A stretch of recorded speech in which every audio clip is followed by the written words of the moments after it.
The teacher says that they studied in America for 2 years, and they will be joining the class from now on, much to the dismay of Lee and Ju, who are lamenting that they have such troublesome schoolmates. They walk to their seats, Ijin and Sukju locking eyes while doing so. Yuna looks at him and asks Sukju who he is, wondering if he is a celebrity. He doesn't know, saying he will check. She looks at him, and they suddenly meet gazes, gently smiling at him. He turns his head around without a moment's thought, her pouting at him for doing his. Youngchan suggests that they should go to a PC cafe, Ijin remembering his training on such things, apparently being instructed by the lieutenant. He was also informed about Koka, or coin karaoke. Youngchan sees Ijin in deep thought, wondering if he doesn't like the things he recommended.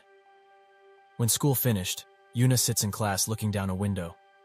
Sukju informs her about Ijin, noting how he suddenly came back to life after such a long window of time. He is suspicious about the fact that it was right before they came, saying he will conduct a thorough investigation. While walking back to his house, he looks at the group chat that they formed, with Lee noting how much Youngchan carried the game they played. It cuts back to what happened, showing us that Ijin is not that skilled at games. Lee and Ju ask what rank Youngchan is, who says that he is challenger. They stare in shock, treating him like a god. While they talk in the group chat, Ijin bumps into his sister who just came out of the store. He asks what he bought, her saying that they ran out of garbage bags and had to go get some. He offers to carry the luggage, but she refuses, saying it's pretty light. Dayun asks about his day, wondering where he went. He says he went to a PC cafe, and also asks her how she's doing at school. She says that it's been fine, being able to be comfortable at school for a while. She asks if he had dinner, and says that she hasn't eaten yet, as she always waits for Grandpa. Even though he ate with his friends, he still accepts the offer, saying he only ate a little. While having dinner, they both compliment Dayun's cooking skills, their grandpa saying it's improving by the day. While enjoying his family time, he can't help but think of the gruesome life he had before. Inside his room, he gets a call from his lieutenant, who asks how he is doing and if there are any problems. Ijin sits in silence for a while, causing the lieutenant to worry that he killed somebody. Ijin calms him down, saying it was a small issue, but he fixed it right away. The lieutenant says that if he ever has trouble, Ijin should call him. The next day at school, Youngchan talks with Lee and Ju about Ijin and Sukju, wondering who would win in a fight. They say that Sukju is out of this league, apparently taking out 30 people on his own, unscathed. They come to the conclusion Ijin has no chance against Sukju. Inside the school, they meet face to face, with Sukju interrogating him as to his real identity. He asks about what happened to Kim and Haijin, Ijin responding that they had some friction, but their transfer has nothing to do with him. Sukju drops one final piece of information, saying that the school where Ijin claimed to have gone before, there was never a student like him. Inside the school, Yuna and Dayun take a break from their classes, relaxing in a break room. They begin talking, mostly about Ijin. Yuna saying that she didn't know Dayun had a brother. She says that they thought he died alongside her parents 10 years ago, and 6 months ago, they found out he was alive. We cut to the moment they received the news, with the grandfather giving Dayun the news while crying his eyes out. Yuna finds it weird that he didn't contact them all this time, but apparently he lost his memories after the incident, with them only coming back recently, clearly a lie done to hide Ijin's past. Yuna finds this curious, being quite suspicious of Ijin now. She still smiles and says that their grandpa must be happy, Dayun saying he even took cooking lessons to prepare for Ijin's coming. Yuna gets serious for a moment, asking Dayun if he really is her brother. She takes a step back, instead asking if they've done a DNA test. Dayun says that they must have done a DNA test before sending him here. Besides, the grandfather says that he looks a lot like he did when he was just a kid. Dayun is curious as to why Yuna is so infatuated with Ijin all of a sudden. She tries to make up an excuse, suddenly asking if Ijin has a girlfriend. It cuts back to Sukju's confrontation, implying that Ijin's documents are fake, saying that his investigation showed that the school he previously attended said that nobody of his likeness ever attended.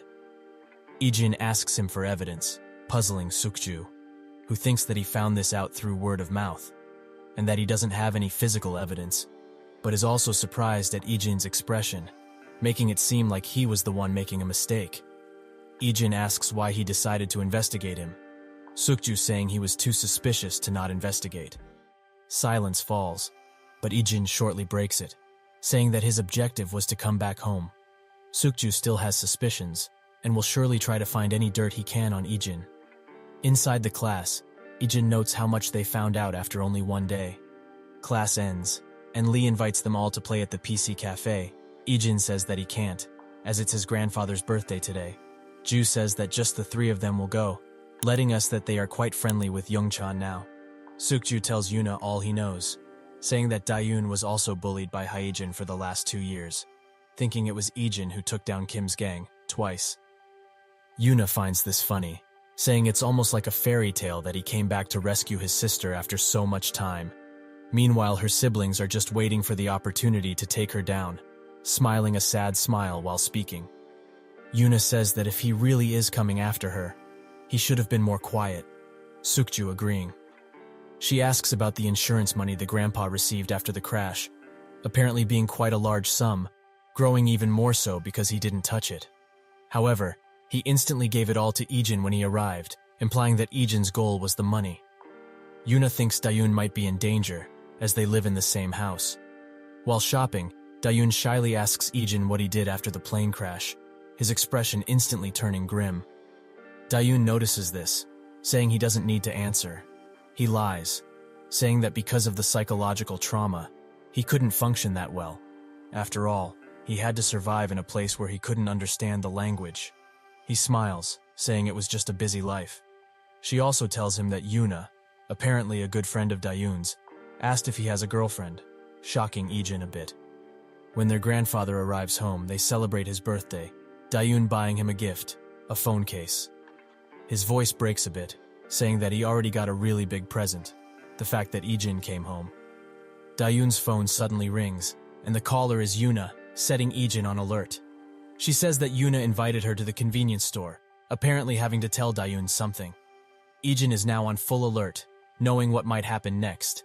They talk outside of the convenience store, mostly about Yuna's school activities outside of the country.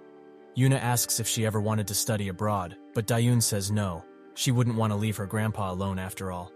But she is a little less worried now that her brother is back home. Yuna is conflicted, thinking about what Sukju said earlier, that all the documents and history of Ijin were all forged or faked, her wanting to tell Dayun everything. Dayun is glad that she was able to talk with someone like this, noting it has been a long time since she did something like this. Ijin spots them talking, trying to approach them slowly. He gets stopped by Sukju, however, who asks him to wait here. He says there is no need to bother two people who are catching up, but that's when a van suddenly hits them, sending both flying. Ijin rises his head and sees that Yuna and his sister have been kidnapped, instantly rising from the ground and running as fast as he can. He cannot catch up, however, as the van disappears into the distance.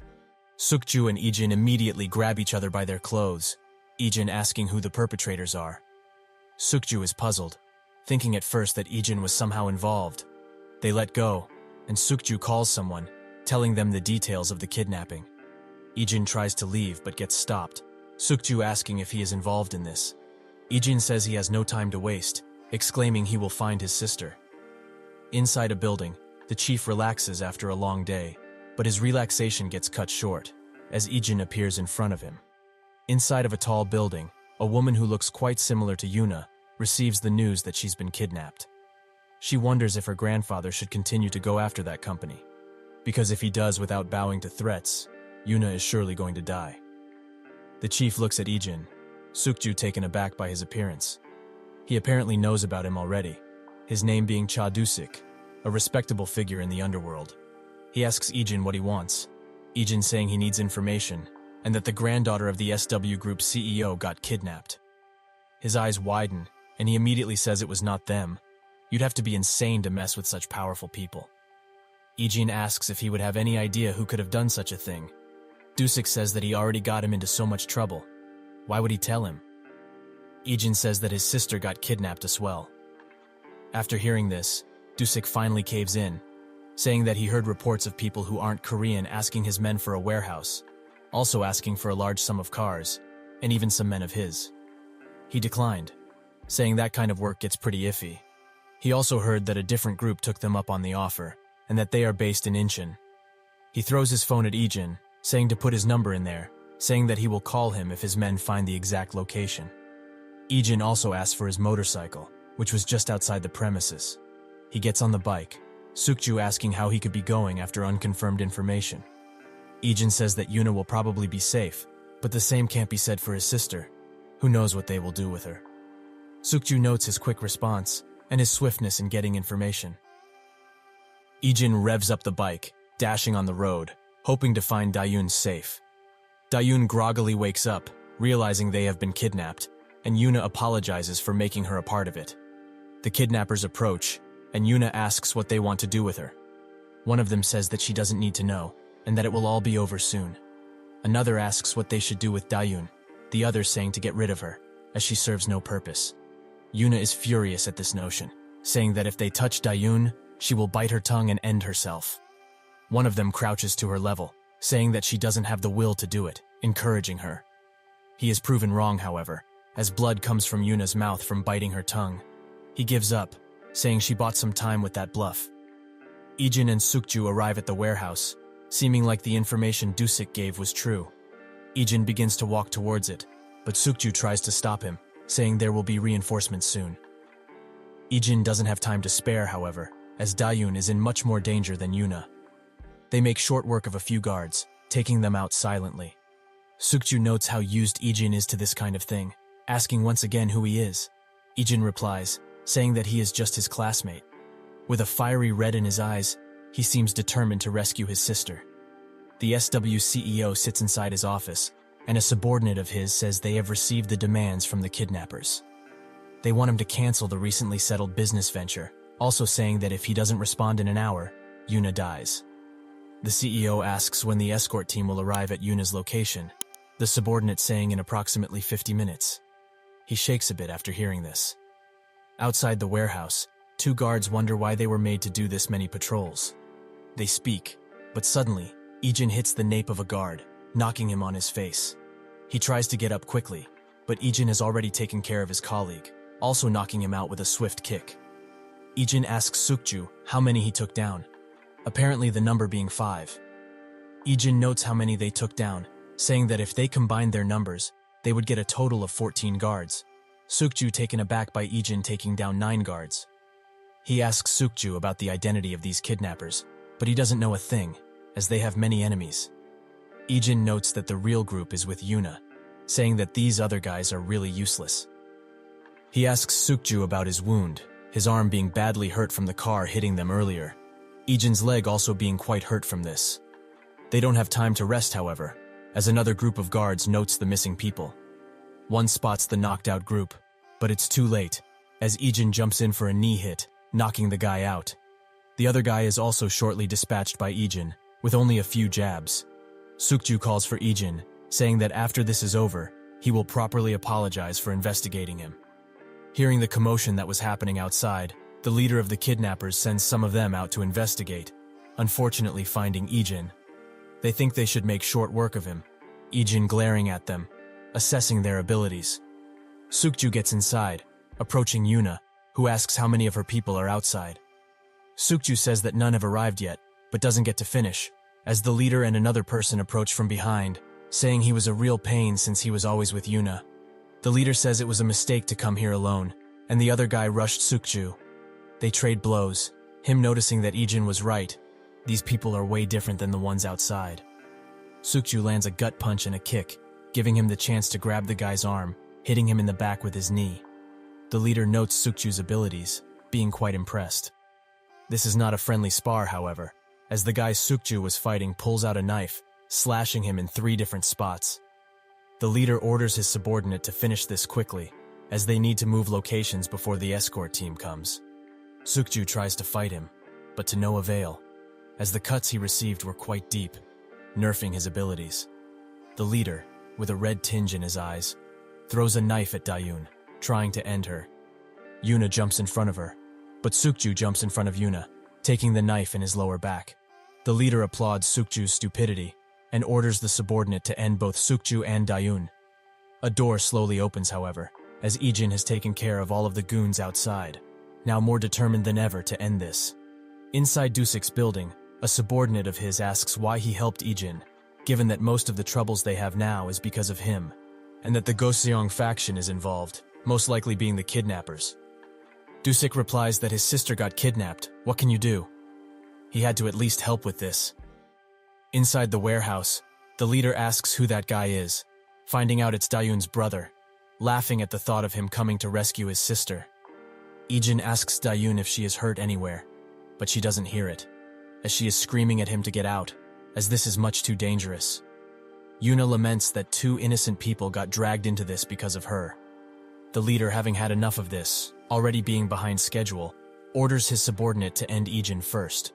He tries to attack Ijin, but he redirects the attack directly into the attacker's arm. While holding the knife in the attacker's arm, he gently tells Dayun to close her eyes.